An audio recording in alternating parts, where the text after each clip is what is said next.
Indeed, my dad carried a gun on him all the time. Taking that away was like taking away part of his identity.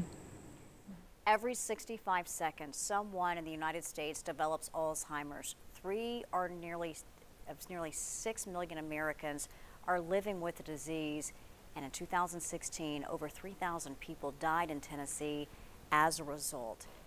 But how do you tell a loved one with the disease that owning a firearm could be a risk to the family? Definitely a tough conversation to have. And if your family's thinking about having that conversation about getting rid of the guns, experts say you need to act fast.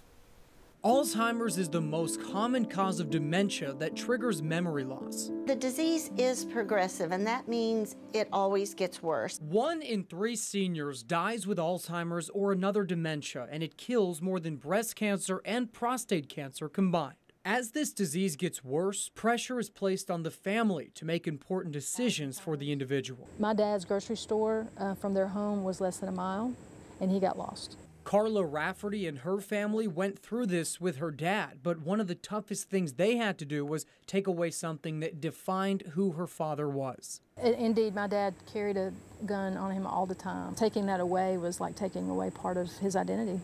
For Carla's family, taking away her dad's gun was a process, and she says the family didn't want him to know what was going on. So the first thing they did was take the bullets out of the gun, and then they put a lock on it. And then it gradually moved into keeping it at the side table by the bed. Eventually, her dad forgot how important that gun was to him. The healthy human brain contains tens of billions of neurons. Those are the cells that help transmit and process information. But if you're like Carla's father, Alzheimer's disrupts that process, causing a loss of function as well as cell death. Experts say before the progressive disease gets too bad, it's important to have conversations about guns early on. We say, well, you need to start thinking about getting the guns out of the house. She says during these conversations, speak slowly and clearly. Also, be patient and talk to the person one-on-one, free of distractions. And, you know, it would be heartbreaking to have loss of life because we didn't intervene.